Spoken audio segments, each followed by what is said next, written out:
van en contra de las sentencias. Pero bien, son los aspectos que poco a poco vamos a ir analizando nosotros y que vamos intentando explicar conforme vaya transcurriendo este semestre.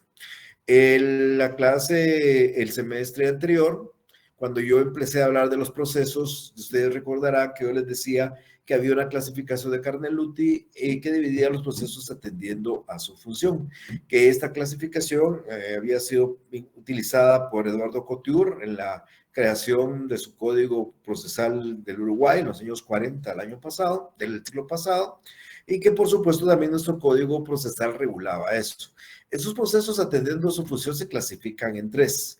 Primero son los procesos cautelares, que lo que buscan es garantizar las resultas de un proceso futuro. Luego hablábamos de los procesos de conocimiento o de cognición, que son aquellos procesos por los cuales el juez desarrolla un verdadero juicio y declara un derecho controvertido. Y por último, los procesos de ejecución, por los cuales lo que el juez hace es hacer cumplir forzosamente una obligación incumplida. Entonces, en el Código Procesal Civil y Mercantil, se recogen esos procesos cautelares en el libro quinto, cuando habla de medidas de garantía, y se recogen los procesos de conocimiento en el libro segundo y los procesos de ejecución en el libro tercero. En relación a los procesos de ejecución, expliqué también el semestre anterior que el código normalmente lo regulaba el código actual, pero fue derogado una parte, sin embargo sigue siendo todavía valedero, 4 procesos de conocimiento.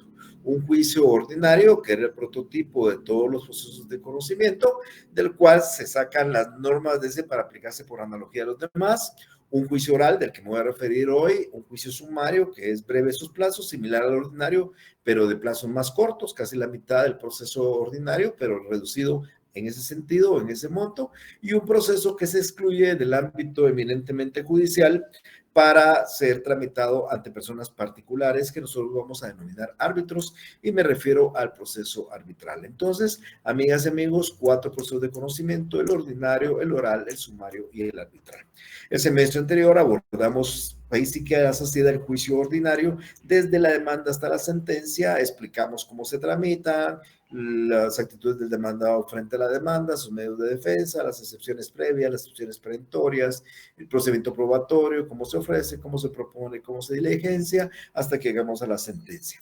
Hoy vamos a hablar de este nuevo juicio que se caracteriza por algunas circunstancias que voy a explicar en un segundo, pero que también debemos de tener muy presente, como acabo de mencionar, que tiene como una cuestión particular que se aplican por analogía las disposiciones del juicio ordinario.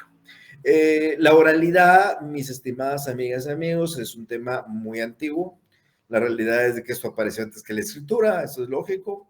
Primero se habló, luego se escribió, pero en el ámbito del procedimiento guatemalteco, la oralidad pues realmente no había surgido.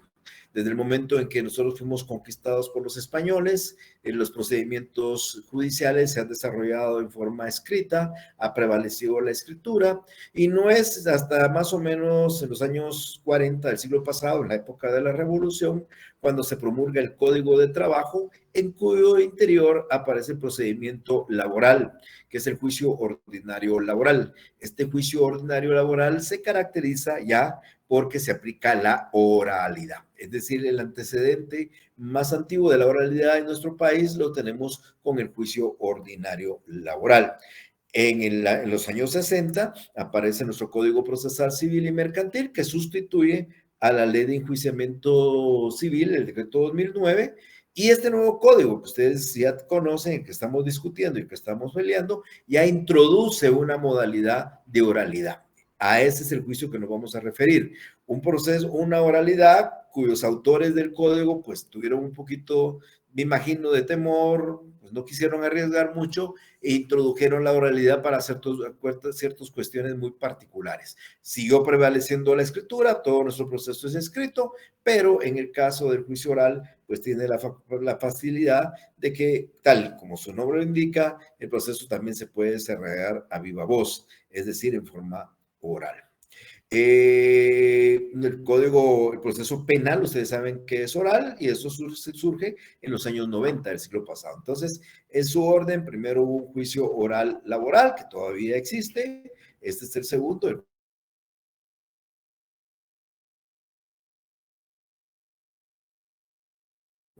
juicio oral civil. Pero este juicio surge por una necesidad de impacto del mundo. Se ha aplicado en Europa, en Estados Unidos desde el siglo XVIII, siglo XVIII, y hemos encontrado pues que la oralidad, ustedes pueden ver, cualquier juicio es oral. En Inglaterra, el proceso más sencillo, pero dicen que más eficaz, civil, ese que se desarrolla en Inglaterra y por supuesto se desarrolla en forma oral. Cuando nosotros desarrollamos un juicio oral, pues hay que entender en el sentido común que se requiere que ese juicio se desarrolle frente al juez. Por ende, va a haber una inmediación, el juez tiene que estar presente cuando nosotros estemos desarrollando el juicio y va a ser de viva voz, por ende tiene que ser en audiencias, porque el juez no tiene todo el día para estar atendiendo, tiene que señalar una audiencia para atender ese juicio en particular.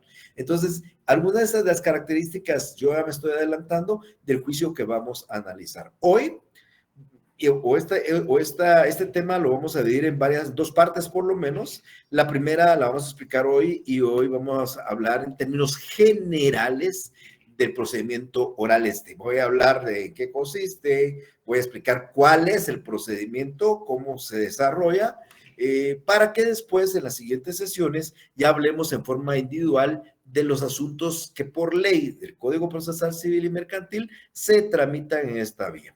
Es importante que tengan muy presente, mis estimadas amigas y amigos, que si bien es cierto, yo voy a dar un procedimiento oral general hoy, cuando hablemos ya de los procedimientos específicos, van a ver ustedes que hay ciertos cambios que difieren a lo que aquí estoy explicando. Por lo que me interesa que ustedes conozcan cuál es el juicio oral general y luego, pues lógicamente, vamos a hacerle énfasis a lo especial de cada uno de los que estamos viendo en una próxima sesión. ¿Cómo podemos nosotros definir el juicio oral? Pues simplemente, como es oral, es aquel que se desarrolla en forma verbal, se concentra el mayor número de sus actos en audiencias y se desarrolla en presencia del juez. De esa pequeña definición, nosotros podemos encontrar tres principios bien importantes. Si se desarrolla de forma verbal, pues estamos hablando que prevalece el principio de oralidad. Si se concentra el mayor número de etapas en el menor número de audiencias, estamos hablando de un principio de concentración. Y se desarrolla frente a presencia del juez, estamos hablando de un principio de inmediación. Entonces, la oralidad conlleva audiencias, concentración y presencia del juez. Debe de existir ese acercamiento del juez con las partes, porque sin la presencia de él, pues lógicamente no tendríamos un proceso. Entonces, hablamos de la oralidad, hablamos de la concentración y hablamos de la inmediación por parte del juez.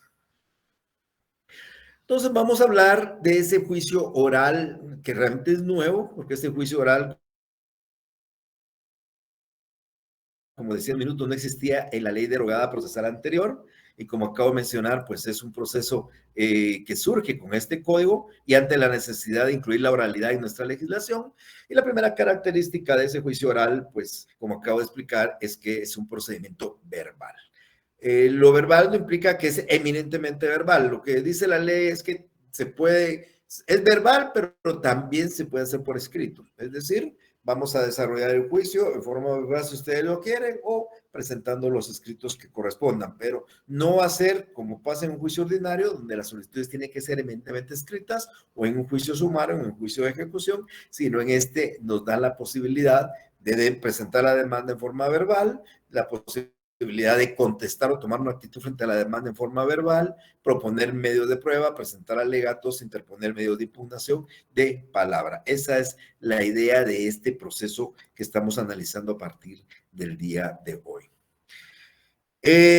No se tramita para cualquier cosa. El juicio oral no es el genérico, ese es el juicio ordinario. El juicio oral se tramita para cosas muy particulares que, por supuesto, vamos a estar explicando en las próximas sesiones. El Código Procesal Civil y Mercantil nos dice cuáles son estos asuntos en particular que deben de tramitarse en juicio oral. Entonces, yo les mencionaba hace unos minutos que los autores del código estimaron, y creo que era importante, introducir la oralidad en el nuevo procedimiento civil.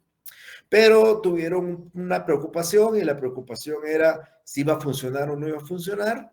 y entonces mejor no arriesgaron e introdujeron el juicio oral, por ejemplo, para los asuntos de poco valor económico. Ustedes se van a dar cuenta que en la época en que esto se aprobó, pues existían juicios de ínfima cuantía, que eran de 100 quetzales, y de menor cuantía, que eran 500. Por consiguiente, solo se tramitaba en juicio oral todo aquello que no pasara de 500 quetzales. Actualmente sigue la ínfima cuantía y la menor cuantía dentro de estos asuntos, pero las cuantías han aumentado, pero siempre siguen siendo valores no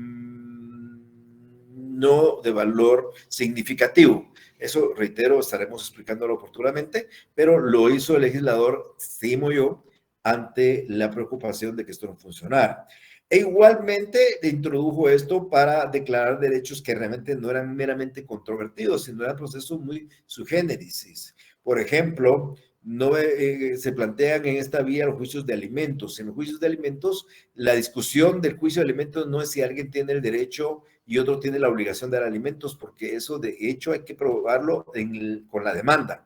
No, el objeto de un juicio de alimentos es determinar las necesidades y las posibilidades tanto de quien los recibe como de quien los da. El obligado a dar alimentos, ¿qué posibilidades tiene de darlos? ¿En qué monto? Y el que está en necesidad, ¿qué derecho o qué necesidades tiene para recibirlos y en qué monto? Ese es el objetivo. Entonces, no se discute un derecho en cierta forma, sino aquí se establece una necesidad y una posibilidad. Y lo mismo sucede, por ejemplo, en el juicio de división la cosa común que también puedo explicar acá, donde hay un elemento que ustedes seguramente recordarán cuando vieron el juicio de la copropiedad, perdón, el tema de la copropiedad en el derecho civil 2 de derechos reales, y que dice que la copropiedad no es obligatoria, nadie está obligado a estar en la copropiedad. Entonces, ¿qué sucede cuando un bien está en copropiedad y una parte no quiere dividir? Pues yo voy ante un juez por esta vía oral para que el juez divida, y no hay discusión si se puede o no se puede dividir, porque de entrada hay que probar de que está en copropiedad, y si está en copropiedad, salvo que fuera copropiedad forzosa, entonces el juez tendría automáticamente obligación de dividir el bien. Pero bien, esas cosas les estaremos nosotros explicando y seguramente ustedes entendiendo más detenidamente cuando ya estemos hablando de ellos en particular. Esto lo he manejado desde que hablamos del juicio ordinario. El juicio ordinario es el prototipo de todos los procesos. Muy rápidamente y en cuestión de un minuto, les recuerdo a ustedes que el juicio ordinario es el proceso genérico. Se inicia con una demanda y termina con una sentencia, como una forma normal. Presentada la demanda, hay que oír a la otra parte, dándole el derecho de defensa y de debido proceso, y se le dan 9 días para que se manifieste. Ellos en 9 días puede tomar distintas actitudes, puede allanarse, puede contestar en sentido negativo, puede contestar en sentido negativo, interponer excepciones perentorias, puede contestar en sentido negativo y reconvenir, puede no comparecer y la rebeldía es una contestación tácita negativa. Y cuando hay una negación de la demanda, ya sea expresa o tácita, pues hay que recibir prueba durante 30 días, y ahí aplicamos 2 de los elementos o de los elementos del procedimiento probatorio. En esa fase de prueba debemos de proponer los medios de prueba, debemos de diligenciarlos, aquellos que en mi demanda o en la contestación hemos ofrecido. El demandado, dentro de los primeros 6 días de un juicio ordinario del emplazamiento, tiene para alegar defectos de la demanda, falta de presupuestos procesales a través de las excepciones previas, que ustedes ya saben cuáles son. No hay que repetirlas, pero posiblemente en el transcurso de nuestras explicaciones tendremos que recordar algunas. Cuando ya concluye la fase de prueba, pues el juez señala día para la vista, 15 días, dentro de los 15 días para que las partes hagan alegatos y dicta sentencia en 15 días. Todos esos elementos del procedimiento probatorio, de qué medios de prueba hay, de cómo se ofrecen los medios de prueba, que cómo se proponen, cómo se diligencian, qué plazos hay que cumplir, todo eso se aplica por analogía a juicio oral, salvo que esas normas de juicio ordinario se opusieren a las normas especiales de juicio oral. Por ejemplo, si el juicio ordinario es escrito, pero el oral dice que es verbal, ahí hay una oposición. Pero en otros temas, lógicamente, ustedes van a encontrar que no y que habría que aplicarlos por analogía. Entonces, el juicio ordinario es como que la base que nos sirve a nosotros para aplicarlas a los otros procedimientos. Y explico esto y recalco mucho en esto, porque compañeros, el día que haga una prueba y yo pregunte algo del juicio oral, seguramente tendremos que irnos a las normas por analogía del juicio ordinario, porque no lo va a decir el juicio oral, entonces tenemos que buscar qué dice el juicio ordinario para aplicarlo por analogía y ahí estarán las respuestas a las interrogantes que yo pudiera desarrollar o realizar.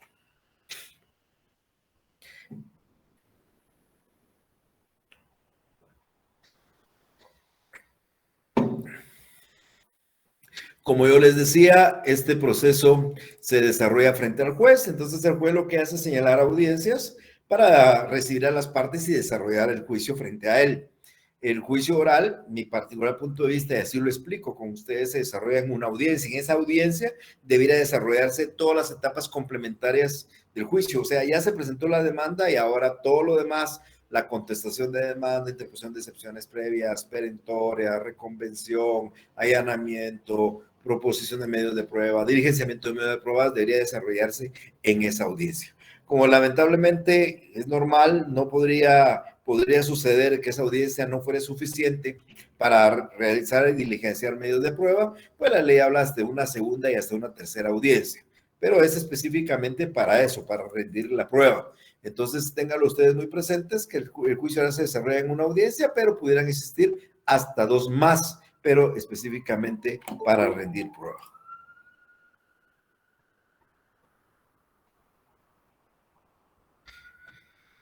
Nosotros analizamos el semestre anterior una de las formas anormales de darle fin al proceso y hablamos de la conciliación.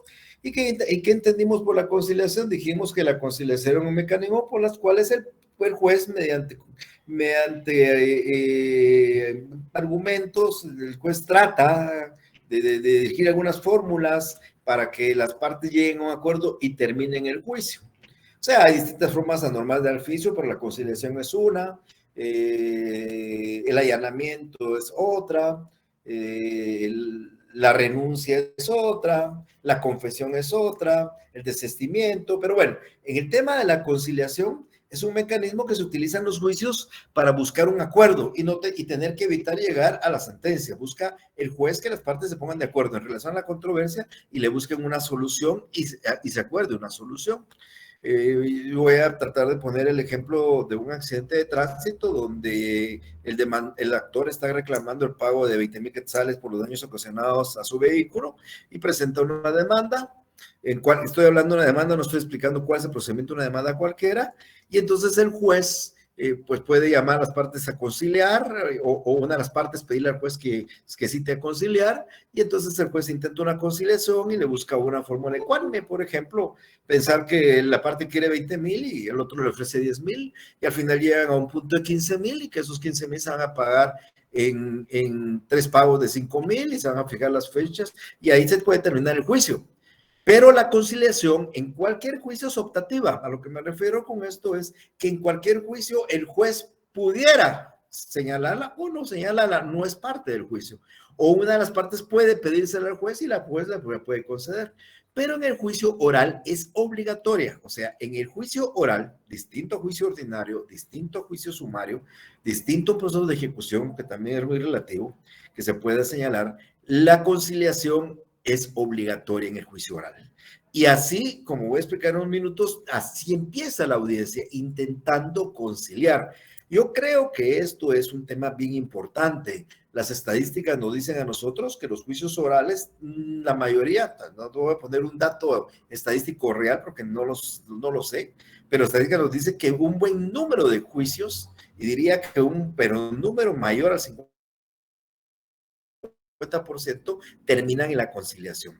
Los juzgados de familia nos dan la pauta, ahí se tramitan asuntos de alimentos muy constantemente y los jueces logran conciliar de 2 o 3 juicios que llevan por lo menos 1 o 2 de ellos. Y eso nos da la pauta a nosotros que es un buen sistema para evitar la controversia y evitar que el proceso llegue hasta la sentencia. Entonces, en un juicio oral, ustedes siempre van a ver que el juez debe de iniciar con un intento de conciliación. No quiere decir con la obligación de conciliar, intentar que las partes concilien.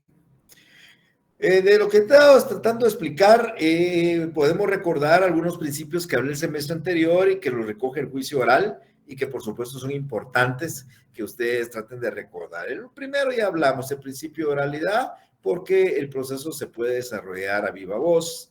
La demanda, la contestación, interposición de recursos, impugnaciones, alegatos, defensas, nulidades, podrían ustedes presentarlas en forma oral. Hay un principio de concentración, por lo que hemos mencionado, se desarrolla hasta en un máximo de 3 audiencias y en esas audiencias se desarrolla todo el juicio. Entonces, el mayor número de etapas del juicio se están desarrollando en audiencias y a eso se refiere el principio de concentración. Tenemos un principio de inmediación porque no podría haber una audiencia sin la presencia del juez. Por consiguiente, el juez está en contacto directo con los sujetos procesales y este proceso que se desarrolla en audiencias pues tiende a tener un menor desgaste en tiempo como de recurso jurisdiccional o de la actividad del juez y por consiguiente también un principio de economía. Es más barato pagar un juicio oral que pagar un juicio ordinario, por ejemplo. Entonces, solo ahí hay un ahorro económico para las partes y un ahorro también económico para el sistema judicial. Y este proceso, pues es un proceso también relativamente más rápido que cualquiera. Se desarrolla con mayor celeridad. Ustedes recordarán cuando el semestre pasado yo explicaba un poco el procedimiento ordinario, les decía que en el papel el juicio ordinario dura 69 días y el juicio oral, sumario dura 32. Si hacemos las cuentas, son 69 días sin incluir resoluciones y notificaciones. ¿Por qué 69 días? Porque se presenta la demanda y se emplaza por 9 días, hay 9 días. Hay 30 días de prueba, más 15 de la vista, más 15 sentencias, son esos 30, 30 y 30, son 60, más 9 el emplazamiento, 69 días. Ahí no estoy contando los días inhábiles, ahí no estoy incluyendo notificaciones y resoluciones. O sea, yo les decía que esos 69 días realmente se convierten en 6 años y 9 meses, porque con cualquier cosa que sucede, el proceso puede retrasarse e irse a segunda instancia sin entrar al fondo. Entonces, es un proceso largo y es caro. Y lo mismo sucede con un juicio sumario, que si bien es cierto, es un juicio que se mira en el papel de 32 días, como el procedimiento es similar al juicio ordinario, tiende también a alargarse. Y esos 32 días pueden ser 3 días y 3 años y 2 meses para hablar de un juicio sumario. O sea, estoy hablando de procesos relativamente largos y que al final se resultan onerosos. El juicio oral, como lo vamos a ver más adelante, pues es un proceso mucho más corto. Ese juicio oral podría concluir en 15 días, en un mes, en 6 meses, o pensando en una cuestión más complicada, en un año, en primera instancia. Pero eso voy a explicarlo más adelante. Por eso aplica el principio de celeridad. Y también aplica el principio de publicidad, porque los actos son públicos. Siempre he dicho yo que quien nos juzga a nosotros es el juez, pero quien juzga al juez, pues son el pueblo. Por eso se habla que en Europa existen los tribunales de cristal, porque la gente puede entrar a una audiencia, cualquier audiencia, y tratar de, en cierta forma, de parte, conocer las interioridades del juicio, también juzgar la actuación del órgano jurisdiccional, la actuación del juez. Entonces, los actos son públicos, claro, siempre y cuando no se refieran a asuntos privados o asuntos de menores de edad, en los cuales pues la misma ley lo prohíbe, pero podría usted ir a un juicio oral de división de la cosa común, una rendición de cuentas, donde debería de tenerse la oportunidad de poder escucharla y verla porque sus actos son públicos. Ahora, ¿cuál es el procedimiento general de un juicio oral? Estoy hablando que si ustedes ven en la ley o en algún lugar eso se tramita en juicio oral, esto que voy a explicar sería su procedimiento general. Y claro, dependiendo del juicio, pues podría variar ese procedimiento general en algunos aspectos. Primero, como todo proceso de conocimiento o de ejecución, debe iniciarse con una demanda. Aquí no es como el proceso penal, que la querella, que el conocimiento de oficio, que el parte policiaco, que no recuerdo algunas cosas, que eso sí no lo manejo muy bien, pero en el ámbito civil la demanda es el primer acto procesal del proceso. Con eso se materializa el derecho de acción, con la demanda es que comienza a moverse el órgano jurisdiccional, esa demanda lo que lleva es el requerimiento de la parte actora, del sujeto activo que pretende o busca que se declare con lugar a una su pretensión, y entonces él presenta la demanda. Una demanda que ustedes más o menos saben y recuerdan cómo se redacta conforme al juicio ordinario, se aplica el artículo 61, donde dice que uno debe indicar el tribunal a que se dirige, el nombre, todas las generales: edad, estado civil, profesión, oficio, nacionalidad, domicilio. Hay que indicar el nombre de la persona de quien se reclama un derecho. Hay que hacer una relación de hechos. Hay que hacer un fundamento de derecho. Hay que hacer peticiones de forma claras y precisas, congruentes con los hechos. Y hay que ponerle lugar y fecha. Ustedes recordarán ese primer escrito que regula el artículo 61. Recordará que esa demanda debe de incluírsele un número de copias dependiendo de las partes contrarias que haya que notificar, como lo dice el artículo 62. Y también recordarán que ustedes deben de señalar un lugar dentro del perímetro de la población donde esté ubicado el tribunal para recibir notificaciones, porque en caso contrario las mismas se harán por los estrados del tribunal, como dice el artículo 79.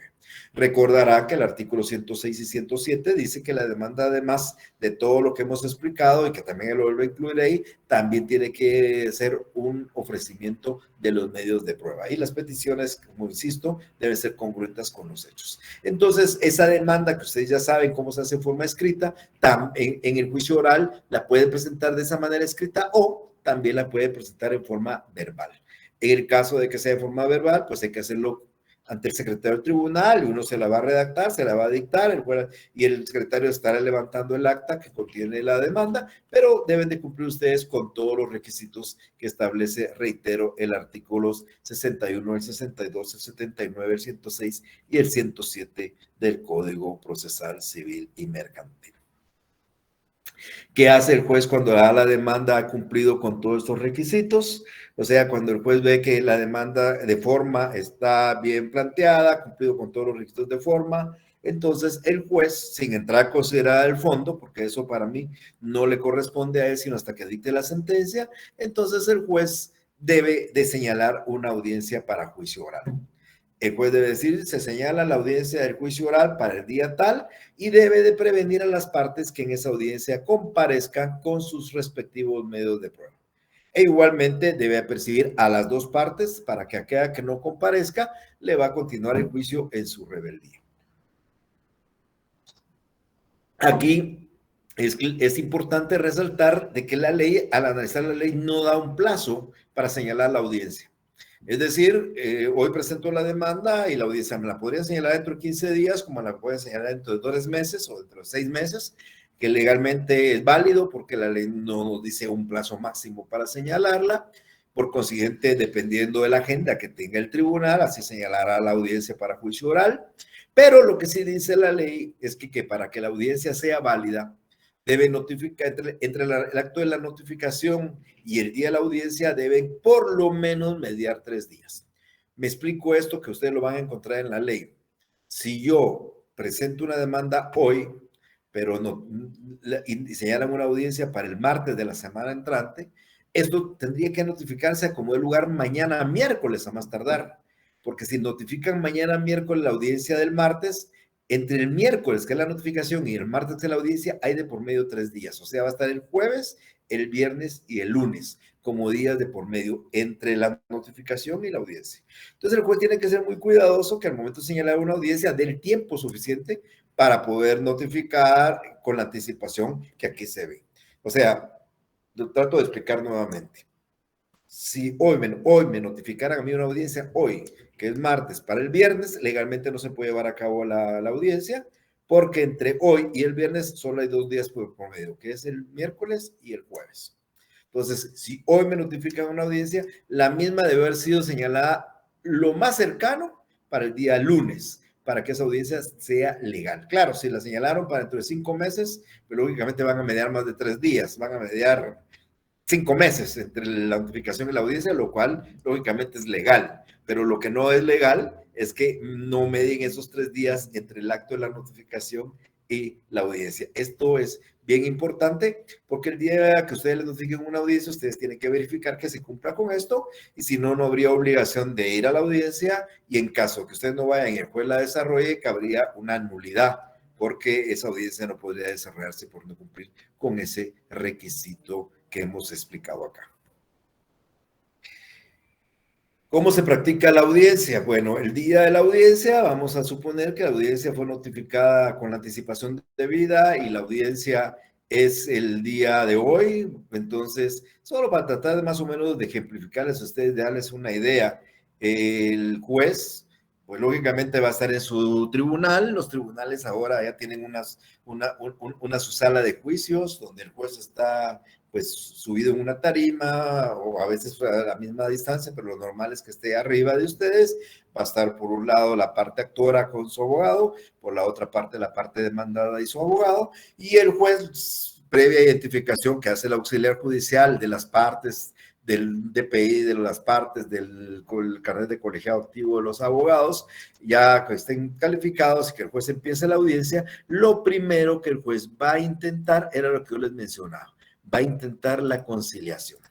¿Qué va a hacer el juez? Pues les va a decir, señores, aquí hay una demanda que promueve la señora tal en contra de la señora tal, o sea, donde el señor pretende tal cosa. Entonces, quiero preguntarles si existe alguna posibilidad de conciliación y trata de dirigirles fórmulas ecuánimes de conciliación a las partes, trata de buscar un punto intermedio, buscar un mecanismo de solución del conflicto, y después de un intento que hace, algunos jueces duran 5 minutos para preguntar y si no hay, continúan con el juicio, y otros pues utilizan más tiempo buscando una solución y a veces la encuentran, y cuando ya hay una solución pues se levanta un convenio, firman el convenio que hay que cumplir porque es forzoso y tiene las mismas características de una sentencia, y ahí se terminó el juicio. Las partes sacan una certificación de su convenio. En caso de que haya incumplimiento, esa certificación de ese convenio le sirve de título para ejecutarse en caso de incumplimiento. Cuando yo hable de las ejecuciones, dentro de unos 2 o 3 meses, estaré explicando el título que es el convenio celebrado en juicio, que es cuando hay una conciliación y el juicio se termina. Normalmente estoy hablando de conciliaciones donde hay obligaciones, ¿verdad? O sea, por ejemplo, lo que es típico en los juicios de alimentos, que es la vía oral, es que la señora quiere 5,000 mensuales para ella y sus 3 hijos, el señor le ofrece 3,000 mensuales, al final logra que sean 3,500, el juez firma un convenio, se establece que va a pagar 3,500, esos alimentos que sean en forma mensual, anticipada, y sin requerimiento alguno, lo firma el señor, la señora se va contenta con su certificación, y si dentro de un año sucede que no le paga las pensiones de 4 o 5 meses, ese documento le sirve a ella para ir a plantear una ejecución, requerir de pago, embargarle bienes, rematar los bienes del señor, como mínimo, aunque recuérdense que el incumplimiento de esa obligación también es motivo de una figura delictiva que se denomina negación de asistencia económica y que conlleva prisión. Pero eso vamos a estar hablando cuando estemos hablando posiblemente de juicio de alimentos y posiblemente de las ejecuciones. Pero bien, para eso es la conciliación.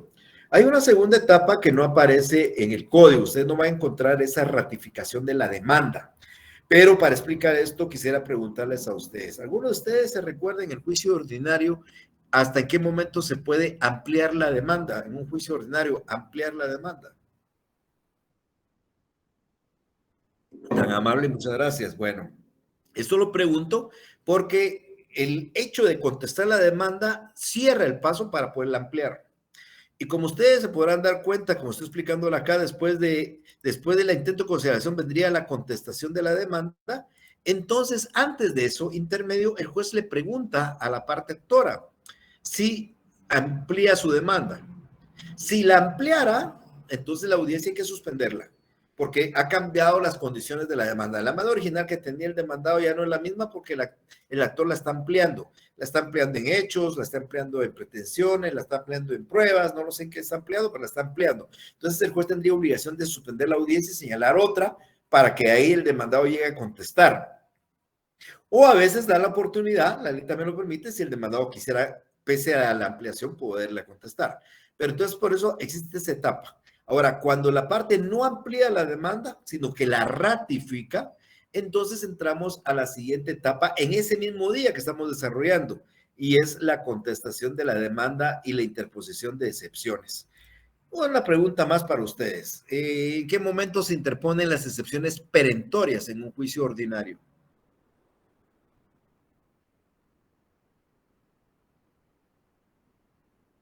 Demanda. Muy amable, gracias. Sí, efectivamente, las excepciones perentorias, que son aquellas que hacen perecer la pretensión del actor y que son innominadas, que uno les pone el nombre, se interponen conjuntamente con la contestación.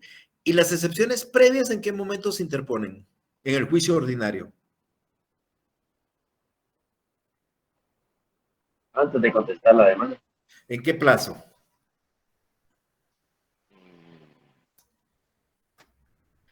Bueno, la ley dice que entre los primeros 6 días, interpongo 6 días. excepciones previas.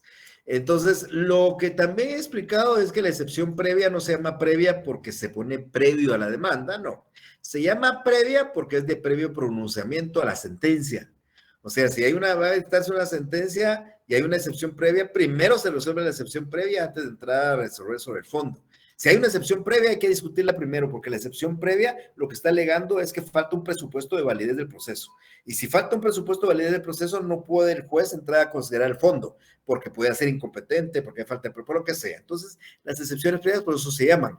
Y efectivamente se plantea antes de contestar en juicio ordinario. Ahora, en el juicio oral, basado en ese principio de concentración, tanto la demanda, la contestación de la demanda con la interposición de todas las excepciones, porque aquí no puse diferencia, las excepciones previas y las excepciones perentorias hay que hacerlas al contestar la demanda. Sobre esto voy a estar hablando en un segundito ya más particularmente y creo que voy a utilizar ese momento. Luego de contestar la demanda viene la proposición de los medios de prueba, que es un acto que desarrolla cada parte, como voy a explicar en un segundito, y por último, el diligenciamiento de los medios de prueba. O sea, y nosotros empezamos la audiencia hoy a las 10 de la mañana, ya son las 2 de la tarde, y seguramente tal vez ya desarrollamos todo esto. Ya intentamos conciliación o no hubo, la parte actora ratificó su demanda, el demandado contestó la demanda, interpuso excepciones, si hay algunas, tal vez el juez ya las resolvió, y ahora se están proponiendo medios de prueba porque ya entramos a la fase de prueba en la misma audiencia y se están diligenciando algunos medios de prueba que legalmente se pueden diligenciar. Si se dan cuenta, todo el juicio, que en el juicio ordinario eran 9 días, 30 días, se está desarrollando en una sola audiencia. Por eso es el principio de concentración. Ok, ahora, y hablando individualmente, era lo que yo les mencionaba. En la conciliación aquí no es optativa, aquí la conciliación es obligatoria. Desde que el juez inicia la audiencia, debe de procurar que las partes se pongan de acuerdo y debe de aprobar cualquier convenio que no sea contrario a la ley, por supuesto, ¿verdad? Entonces tiene que ser un convenio que esté basado en ley. Cualquier convenio que las partes lleguen es y debe intentar y debe lograr una conciliación. Si no lo logra, pues por supuesto, entonces tenemos pues que dar por cerrada esta etapa y entrar a la siguiente etapa. Ya se recuerda que se le pide la ratificación al demandado y en el supuesto que está acá es que el demandado, perdón, el actor ratificó su demanda y por consiguiente no hubo ninguna ampliación de la misma. Entonces le corresponde al demandado tomar su actitud. ¿Algunos de ustedes se recuerdan qué actitudes puede tomar el demandado en un juicio ordinario?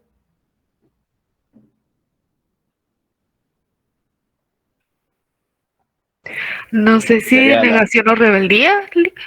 La rebeldía, por supuesto, esa es cuando el demandado no comparece, es rebelde. ¿Otra más? La aceptación que hace el demandado de las pretensiones del actor se llama allanamiento, ¿correcto? ¿Otra más?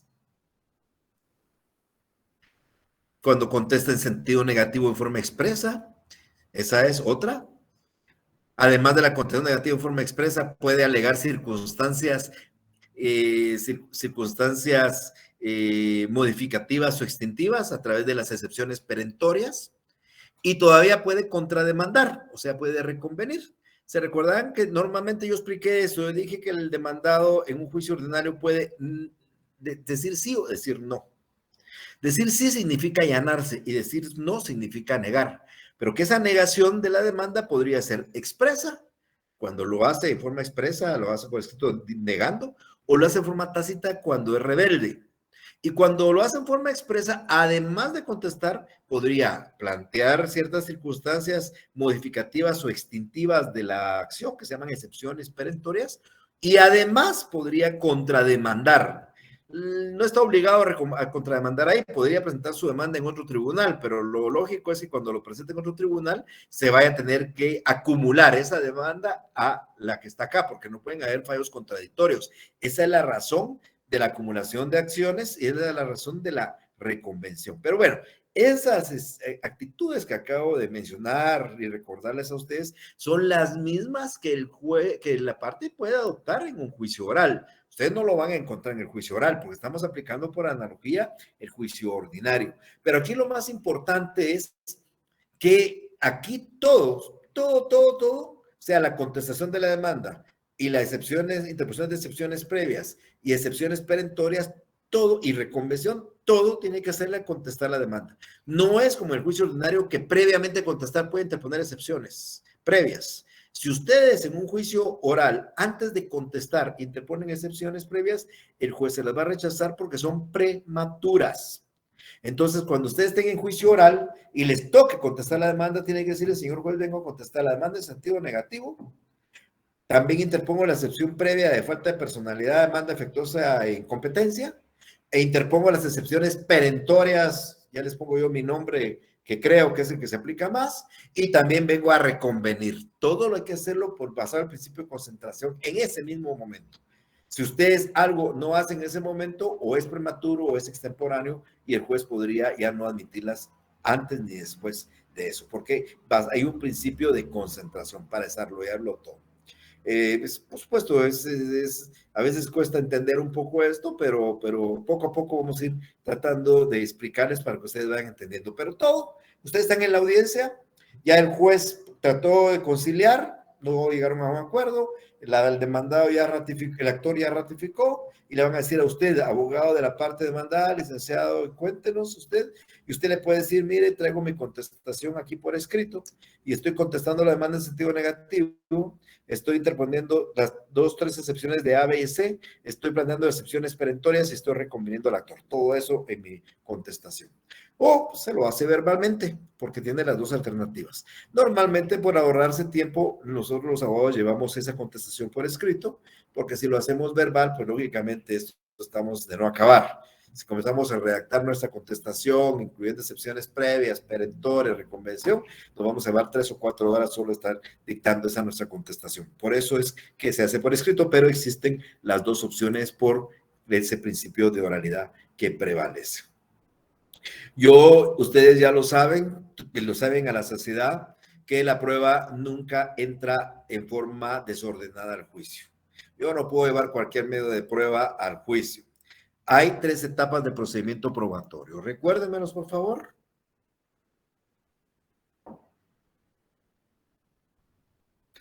Las 3 etapas del procedimiento probatorio, ¿alguien que me los recuerde?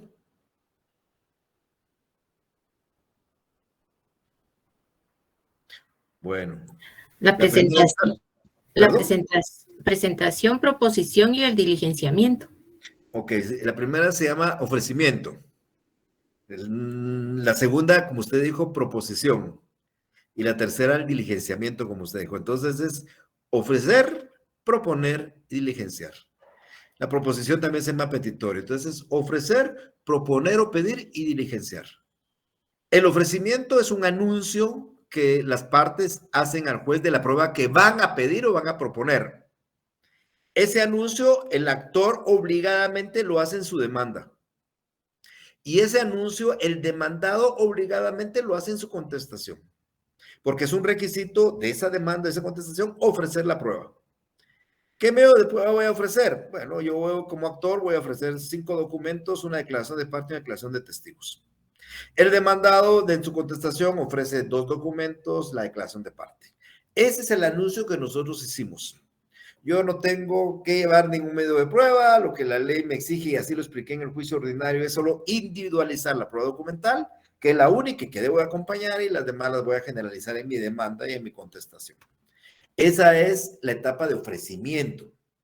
Ahora, en este momento que estamos ya en la audiencia y que ya se contestó la demanda y que hay hechos controvertidos, el juez nos va a decir, abogado de la parte actora, los medios de prueba que usted propone, y abogado de la parte demandada, los medios de prueba que usted propone. Entonces, usted, abogado de la parte actora, va a decir, señor juez, de los 5 documentos que yo ofrecí, quiero pedirle que tenga como prueba 3, A, B y C. Los otros 2 ya no interesan, entonces solo 3. Además de eso, señor juez, pedí también, ofrecí la declaración de parte, aquí está la plica, porque es un requisito presentar la plica para citar a la otra parte. Aquí está la plica para que la parte demandada preste declaración. Y además también ofrecí 5 testigos que son A, B, C, D y E, que van a declarar conforme a este interrogatorio. Aquí están las preguntas, señor juez. Ok, el juez le va a preguntar a la parte demandada cuáles son sus medios de prueba que usted propone. Señor juez, le va a decir, conforme a lo que yo ofrecí en mi demanda, ofrecí 2 medios de prueba A y B, quiero que esos medios de prueba A y B, sean prueba. Esos son los que propongo. Y para la declaración de parte, aquí está la plica para que la parte actuara preste declaración. Entonces, así estamos nosotros proponiendo los medios de prueba. Esa es la forma de proponerlo. En el juicio ordinario, hicimos lo mismo, pero lo hicimos por escrito durante la fase de la prueba, cuando empezó a correr los 30 días.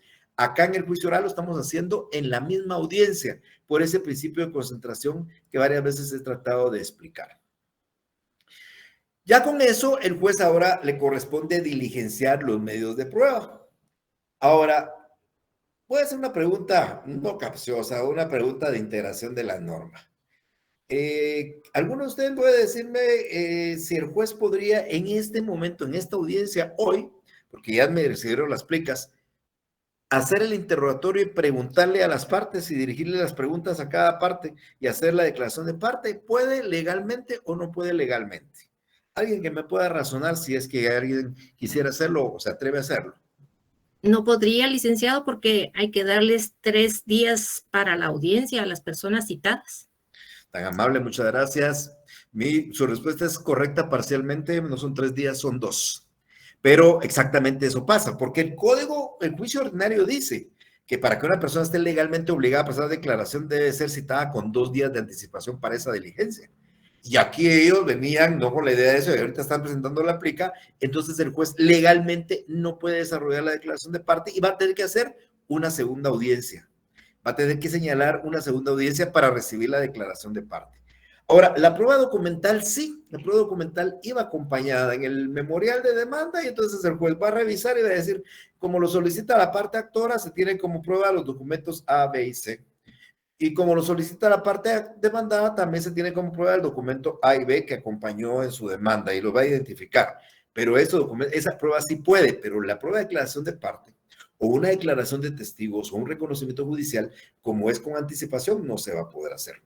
Ahora les voy a dar una clave a ustedes y tal vez para eso voy a hacer una pregunta.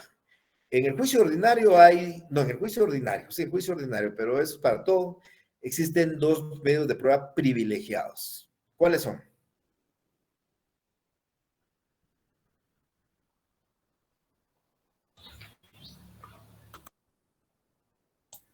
La declaración de parte y creo que la prueba testimonial. Muy bien, gracias. Muchas gracias por su participación. Oye, mire, lo importante ¿Reconocimiento judicial? ¿Perdón? ¿El reconocimiento judicial? Sí, así es. Es la declaración de parte y el reconocimiento judicial, no la prueba testimonial. Entonces, ¿qué significa ser una prueba privilegiada? La prueba privilegiada de la declaración de parte y el reconocimiento judicial es que la ley permite que pueda desarrollarse y diligenciarse en cualquier etapa del juicio. Entonces, como es privilegiada, si yo, Mario Gordillo, actor de un juicio oral, quisiera que la parte demandada preste declaración el día de la audiencia, entonces no voy a acompañar la plica el día de la audiencia, sino la voy a acompañar con mi demanda.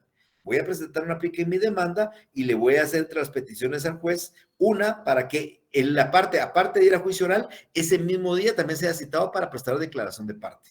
Entonces, acá el día de la audiencia sí legalmente se puede desarrollar porque la parte fue citada de su oportunidad, acompañé la plica de su oportunidad y lo citaron no solo a la audiencia de juicio oral, sino para prestar declaración. Entonces, el juez, una vez entremos en la fase de proposición, ahí podría dirigirle la pregunta al demandado, porque digo yo, y menciono, por ser privilegiado se presentó antes la plica, porque la ley permite presentarla antes por ser privilegiada y se le citó con esa intención.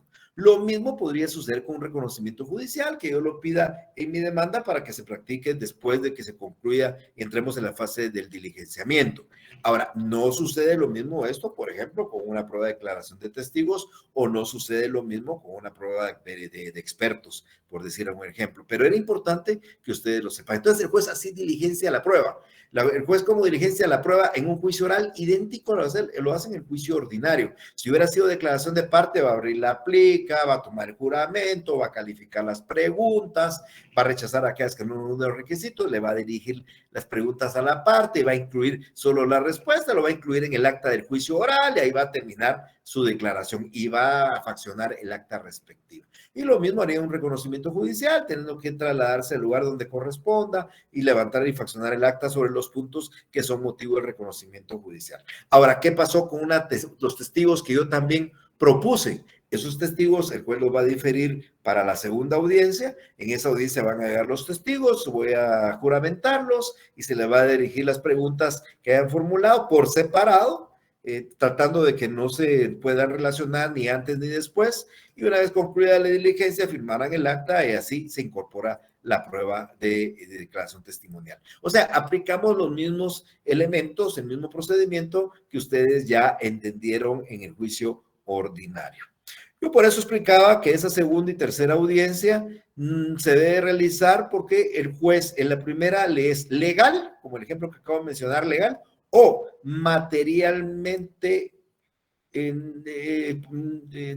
imposible diligenciar todos los medios de prueba. El juez no puede diligenciar los que legalmente no puede, el caso de que no haya sido citado con la anticipación debida, o materialmente porque ya no dio tiempo, estamos en una audiencia que empezó a las 10 y ya son las 3:30 de la tarde y el juez decide concluirla y señalar mejor una segunda audiencia para seguir diligenciando los medios de prueba. Si no puede en esa segunda audiencia, pues señala una tercera extraordinaria. El tiempo para la segunda es de 15 días después de la primera, máximo, y el tiempo de la tercera es 10 días después de la segunda. Así es como se diligencian. Entonces, la primera audiencia no tiene un tiempo, la segunda audiencia son 15 días después y la tercera audiencia son 10 días después de la segunda audiencia para diligenciar medios de prueba. La segunda y la tercera solo sirven para eso. También es bien importante, amigas y amigos, resaltar el tema de incidentes y nulidades. Así está titulado en el código, pero quiero decirles que la nulidad, ustedes ya saben que se tramita como vía incidental. Entonces, realmente aquí se refiere solo a incidentes. Los incidentes están regulados en la ley del organismo judicial. El semestre pasado también, el año pasado, por supuesto, pero el semestre pasado yo expliqué lo que eran los incidentes. Expliqué que había incidentes de simultánea sustanciación, incidentes de sucesiva sustanciación. Los incidentes de simultánea sustanciación son los que se tramitan en cuerda separada, pero esa especificación no es tan importante como aquella que divide los incidentes en incidentes de hecho y de derecho. Y explicaba yo en su oportunidad que los incidentes de derecho no se prueban y los incidentes de hecho sí se prueban. Y si ustedes recuerdan, amigas y amigos, conforme a la ley del organismo judicial, cuando ustedes plantean un incidente hay que oír a la otra parte o dar audiencia a la otra parte por 2 días para que se manifieste. Si es un incidente de derecho, transcurridos esos 2 días, el juez resuelve en 3 y se termina el incidente. Pero si es un incidente de hecho, hay que abrir a prueba por 8 días. Entonces se da audiencia por 2 días, se abre a prueba por 8 días y se resuelve en 3.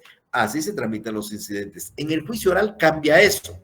En el juicio oral no aplicamos la ley del organismo judicial para los incidentes. Porque como está basado en un principio de concentración en audiencias, entonces de todo incidente que se plantea hay que dar audiencia a la otra parte por 24 horas. O sea, no son los 2 días que dice el orden judicial, sino son las 24 horas que dice el Código Procesal en esta materia de juicio oral. O sea, si hay un incidente de una excepción previa, se da audiencia por 24 horas a la otra parte. Ahora, si es de derecho, después de las 24 horas, pues el juez dictará un auto 3 días después. Pero si es de hecho, tampoco se abre a prueba por 8 días, sino la prueba hay que recibirla en cualquiera de las audiencias que se señalen en el juicio oral. En la primera audiencia, o en la segunda, o en la tercera, en ese momento se podrán recibir los incidentes. Y también pueden haber incidentes que no se resuelvan antes de la sentencia, sino que por su naturaleza se puedan resolver conjuntamente con la sentencia. Los incidentes son procesos accesorios que deberían de resolverse antes, pero en el juicio oral, conforme a ese principio de concentración, pudiera ser antes o pudiera ser conjuntamente con la sentencia. Por último, en el tema de las sentencias, pues la sentencia es el acto de decisión final que se dicta en un juicio de conocimiento. En el juez aquí resuelve sobre las pretensiones de las partes. En el juicio ordinario, recordarán ustedes que se señala 15 días después de la vista. Acá en el juicio oral no hay vista. Si ustedes vieron, no hemos visto la vista para nada. Terminamos la audiencia, ahorita llegamos a la sentencia. La razón es bien sencilla. La vista se desarrolla en los procesos escritos para que el juez traiga a la vista el proceso escrito, el expediente escrito y pueda resolver. En el juicio oral, como hay un contacto directo con el juez, los alegatos, las manifestaciones, todo se lo estamos haciendo normalmente a la audiencia al juez. Entonces, no es necesario hacer una audiencia particular para hacer alegatos al juez si estamos en constante intercambio con el juez. Entonces, cuando ya termina la audiencia y se diligenciaron los medios de prueba, por ejemplo, en la primera audiencia, tenemos 5 días para dictar la sentencia. Si no terminamos en la primera audiencia, si hubo necesidad de la segunda, al concluir la segunda tenemos 5 días para dictar sentencia. Si por alguna circunstancia no fue la segunda, sino fue la extraordinaria y tercera, pues 5 días después de la tercera habrá para dictar sentencia. Ese tiempo de 5 días solo varía en caso de que hubiera habido allanamiento o confesión, o sea, aceptación de pretensiones o aceptación de hechos, donde el demandado acepta las pretensiones o acepta los hechos, entonces el juez, pues como ya no va a haber más requisito más que dictar sentencia, la ley dice que lo haga en 3 días. Yo les digo 3 o 5, al final de cuentas, pues no se cumple ninguno de los 2 plazos. Yo creo que aquí está de más haber diferenciado en 2 días el allanarse o no, pero igual, así lo dice la ley y yo lo explico, pero terminada la audiencia, la regla general es que tenemos 5 días para dictar sentencia, salvo que sea allanamiento o confesión, en la cual tendríamos 3 días para hacerlo. En relación a los medios de impugnación, pues quiero decirles a ustedes que proceden todos los que ustedes ya conocen, con excepción de la casación. O sea, no vamos a encontrar la casación en juicio oral, porque la casación es propia de juicios ordinarios, ténganlo muy presente ustedes. Pero si van a plantear aclaración contra una sentencia o un auto que no sea claro, van a plantear ampliación contra una sentencia o un auto que le falta, se ha omitido un punto por resolver, van a plantear revocatoria en contra de un decreto que a su criterio viola la ley, van a plantear reposición en contra de una resolución de un tribunal colegiado, van a plantear nulidad en contra de cualquier acto de juez, de decisión, de documentación o de comunicación donde ustedes crean que el juez ha violado el procedimiento o ha violado la ley. Y van a plantear la apelación, pero en el caso de la apelación está limitada. La apelación no cabe en contra de autos, que solo cabe en contra de la sentencia. Entonces, acá una excepción previa declarada sin lugar o declarada con lugar, no cabe la apelación, porque la apelación en juicio oral solo procede contra la sentencia. Aquí es donde yo les decía a ustedes que lo que expliqué hace la semana pasada del medio de recursos o medio de impugnación es general, pero aquí vemos que hay una excepción a esa regla general donde la apelación solo cabe contra la sentencia y no contra autos. Y también que la casación no procede en este juicio más que en los juicios ordinarios. Y con esto, pues, diría que concluye y casi inicio lo de la próxima sesión de clase. El código en su artículo 199 establece qué asuntos se tramitan en esta vía de juicio oral. Nos señala exactamente 6 asuntos muy particulares: asuntos de menor cuantía, asuntos de ínfima cuantía, asuntos relativos a la obligación de prestar alimentos, rendición de cuentas, división de la cosa común y jactancia. 1, 2, 3, 4, 5, 6 juicios. Hay un séptimo, pero dice que es todo aquellos que por disposición de la ley o por convenio de las partes. Eso quiere decir que las partes podrían ponerse de acuerdo en que un juicio que se tramita originalmente en juicio ordinario, las partes se ponen de acuerdo que sea juicio oral. Nunca he visto eso yo, pero la ley lo permite. Y o que nos vayamos a otra clase de procedimiento, por ejemplo, la ley de tribunales de familia, no el código pues así, sino la ley de tribunales de familia establece que los asuntos de familia se tramitan en juicio oral, o la ley de derechos de autor. También dice que las controversias que surgen en virtud de la aplicación de esa ley se tramitan en juicio oral. Entonces, hay otras disposiciones en otras leyes que también regulan este juicio que yo acabo de explicar como juicio oral. Pero bien, el día martes yo estaré explicando ya en forma individual cada uno de estos temas que están viendo ustedes en la pizarra. Y bueno, y con eso pues doy fin a mi participación. Solo me queda esperar de que ustedes quisieran hacer alguna pregunta y de alguna duda que hubiera quedado en el tintero de esto, que tampoco es una limitación a que la puedan hacer en una próxima sesión si en este momento no se recuerda. Así que los dejo en uso de la palabra si desean participar, por favor. Buenas. Ay. Betsy, por favor, y ahorita y después Luisa. Betsy, por favor. Gracias, licenciado. Una consulta.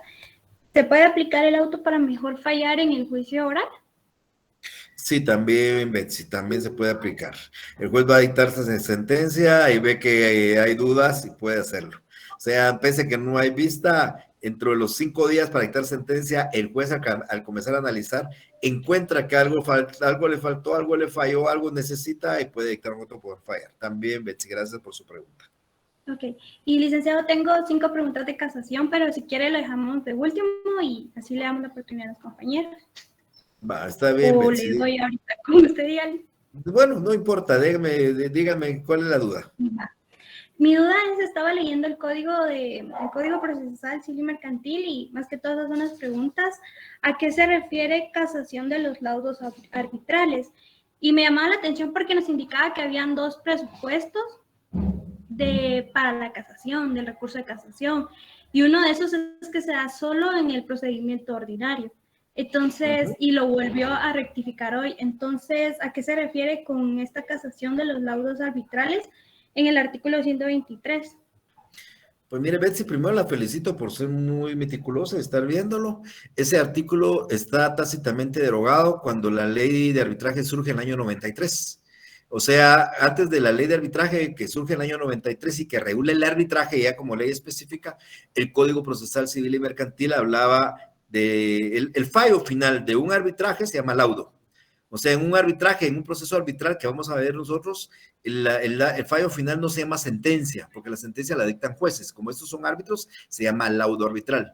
Y conforme a esa normativa que estaba vigente desde 1965 hasta el año 93, ese laudo arbitral también era susceptible de casación. Ahora, con la nueva normativa de ley de arbitraje, automáticamente ya la casación no cabe en contra del laudo arbitral, porque en contra del laudo arbitral solo cabe un medio de impugnación, que vamos a ver esa oportunidad y se llama revisión. Entonces, a eso se refería ese artículo, pero ese tácitamente está derogado, Betsy, ¿vale? Muchas gracias, licenciado. Y la otra pregunta es que en el artículo 128, la casación es un recurso extremadamente formalista.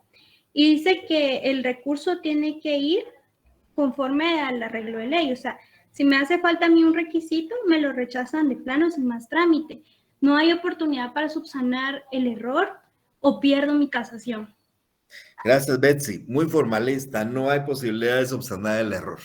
De hecho, mire, el Código Procesal Civil, cuando usted comete errores en la demanda, dice la ley que hay que rechazarlo. Los jueces han optado por dar oportunidad a veces y poner un previo en la demanda, pero la casación no, Betsy. La casación es tan formalista que si a usted se le olvidó poner la edad, le van a rechazar la casación por eso y no hay forma de subsanarlo. No hay manera de subsanarlo. Gracias, licenciado. La otra pregunta que tenía era sobre el artículo 626, que habla que son 15 días para interponer el recurso de casación.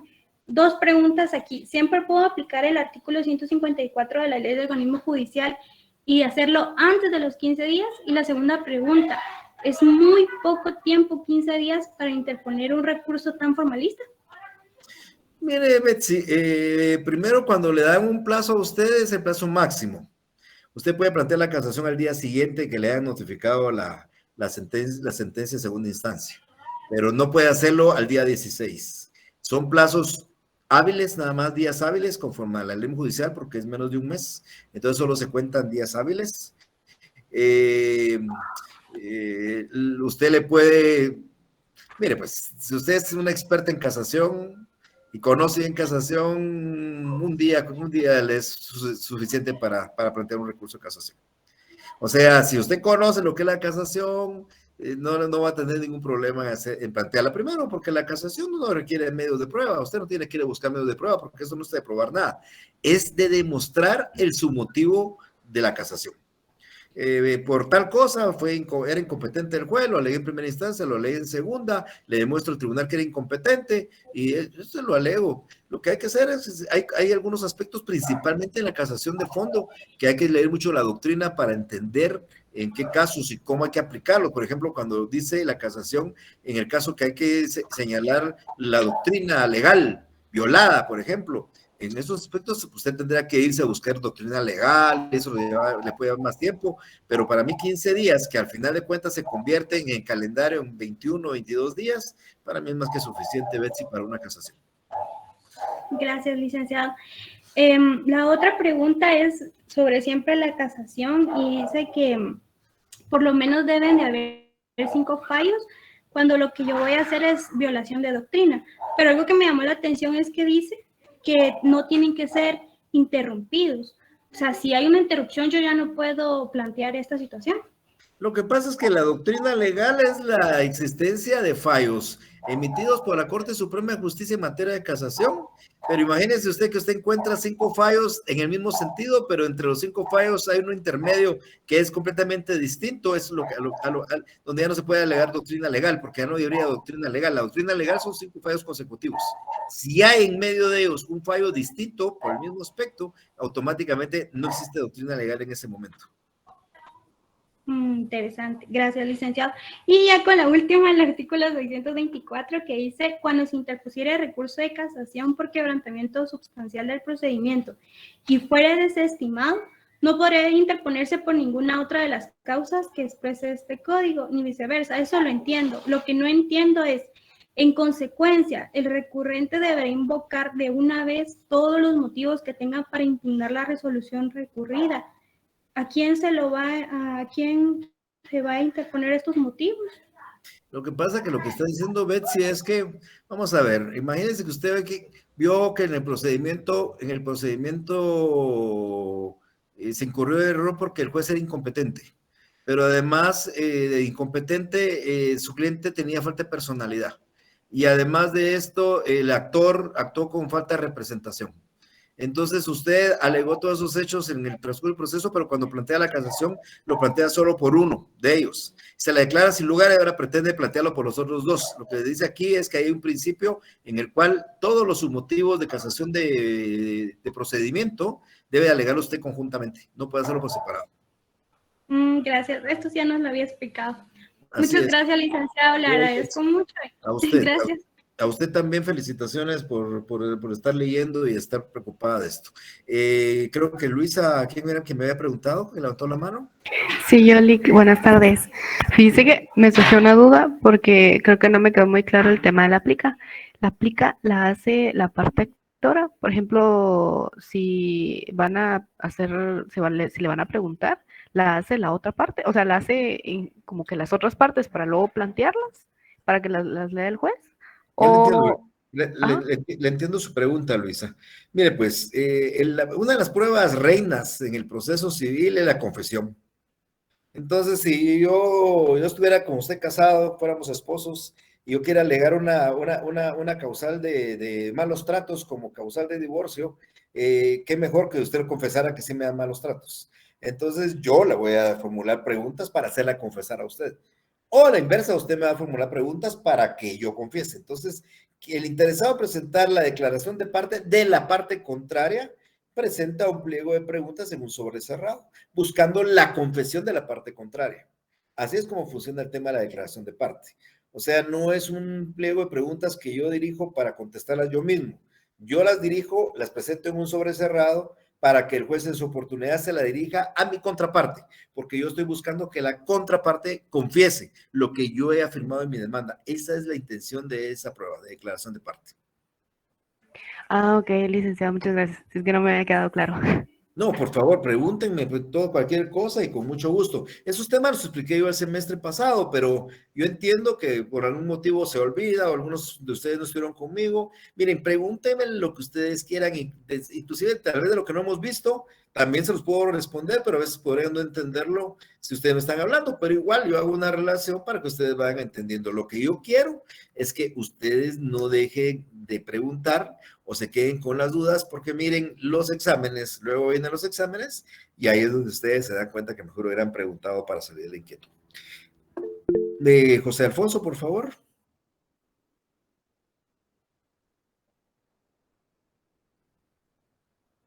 ¿Se redacta en las preguntas o se redacta en el sobre? ¿De qué redacción me habla? Pero como la aplica es un sobre cerrado, hay que redactar encima del sobre hay que ponerle una razón encima del sobre y adentro lleva un pliego de preguntas que también cumple ciertos requisitos. ¿Se refiere a las dos cosas o a una u otra? De las preguntas. Bueno, José Alfonso, también fue explicado el semestre anterior, usted puede dirigir las preguntas que usted quiera, no hay un límite de preguntas, pero esas preguntas tienen que reunir ciertos requisitos. Por ejemplo, y lo dice la ley, primero deben ser preguntas que se refieran a hechos personales del absolvente o conocimiento de un hecho. O sea, yo le puedo preguntar a usted sobre un hecho suyo o conocimiento de un hecho, pues no le puedo preguntar a usted de un hecho de otra persona. Segundo, debe ser en forma clara y precisa. O sea, si yo le digo a usted una cuestión, pero inentendible, usted, clara, diga tal cosa. Pues. Tercero, y muy importante, la pregunta debe ser en sentido afirmativo. O sea, usted tiene que preguntar así, diga si es cierto tal cosa. Yo no sé su edad, pero yo pretendo demostrar que usted tiene 22 años. Y me pregunta, o sea, diga si es cierto que usted actualmente tiene 22 años de edad. Yo no puedo preguntar, José Alfonso, diga usted cuántos años tiene, porque el proceso civil es un proceso no de averiguación. Entonces, si yo en mi demanda dije X, Y, Z cosa, trato de probar al juez el X, Y, Z cosa. Y cuando yo voy a probar X, Y, Z cosa y pido la confesión de la otra parte, le pregunto a la otra parte, diga si es cierto X cosa sí, diga si es cierto C cosa sí, porque yo lo que quiero es que él diga que sí. Ese es mi objetivo. Yo no puedo preguntar en sentido negativo. Las preguntas deben ser de un solo hecho. Por ejemplo, yo le pregunto a usted, en este momento, José Alfonso, diga si es cierto que usted es estudiante de la Universidad de San Carlos del 8º semestre de la sección B. Ahí no hay una pregunta, ahí hay 3 preguntas, porque pues, sucede que usted sí es estudiante de la Universidad de San Carlos, sí es estudiante del 8º semestre, pero no es de la B. Entonces, como las respuestas a esas preguntas tienen que ser un sí o un no, usted no podría decir sí, sí, no. Usted dice sí o dice no. Entonces, una pregunta sí, mejor se divide en 3. Diga si es cierto que usted es estudiante de la Universidad de San Carlos. Diga si es cierto que usted es estudiante del 8º semestre. Diga si es cierto que usted es estudiante de la sección B, en este caso es de la sección, no sé si la H o la I, pero bueno, ahorita no recuerdo. Entonces, así es como hay que preguntar. Entonces, esos requisitos están en la ley, en el trámite de la declaración de parte. Cuando el juez va a recibir la declaración de parte, agarra la plica que está debidamente sellada y cerrada, la abre, la rompe, saca el pliego de preguntas y califica las preguntas. Califica que vaya sobre un solo hecho, que es sentido afirmativo, hechos personales del absolvente. Cuando la pregunta no reúne los requisitos, la descalifica. Una pregunta que diga cuántos años tiene usted, la va a descalificar. Una pregunta que diga si no es cierto, la va a descalificar. Una pregunta que lleve tres respuestas, la va a descalificar. Y va a dirigir solo a aquellas preguntas que reúnan esos requisitos. Así funciona la declaración de parte, José Alfonso. A usted. Licenciado, disculpe, yo sí quisiera saber qué es lo que lleva el sobre de la plica afuera, qué es lo que hay que consignar. No, Betsy, es una razón que identifique qué es lo que contiene. Entonces ahí se pone en el sobre, plica que contiene el interrogatorio dirigido por el señor fulano de tal para ser absuelto por el señor Mengano en la audiencia que el juez señale dentro del juicio número tal del oficial tal. Eso va en el memorial donde nosotros proponemos la prueba o el día de la audiencia que le entregamos y el auxiliar fiscal, el secretario, agarra la plica, le pone un número correlativo de un libro de plicas que tienen y lo guarda en un archivo especial. Ahí guarda la plica. El día de la audiencia, en el proceso aparece cuál es el número de plica, el juez pide la plica. El día de la audiencia, le lleva la plica, revisa que esté completamente cerrada, porque si está rota ya no se puede llevar a cabo la diligencia, y él la abre y él dirige las preguntas. Pero es solo enfrente de la plica una explicación de qué es lo que contiene, que es un interrogatorio dirigido por X persona, el articulante se llama el que pregunta. Recuérdense que puede preguntar el demandante o el demandado, pero el que pregunta se llama articulante, que es el que articula. Y el que responde o el que va a responder se llama absolvente. Entonces, explica que contiene preguntas dirigidas por el articulante, señor Fell, para ser absueltas por el señor tal dentro del juicio tal, para que haya identificación qué es lo que contiene. Eso es lo que tiene que llevar Betsy. Gracias, licenciado, muy amable. Muy bien, muy bien. Bueno, este tema nos ha alargado un poquito más de lo que hemos pactado, pero estamos muy bien, así que yo les deseo una feliz tarde. Nos vemos el día jueves, sea con el tema siguiente de siempre de juicio oral. Tengan una feliz tarde, nos vemos. Gracias, licenciado. Feliz tarde.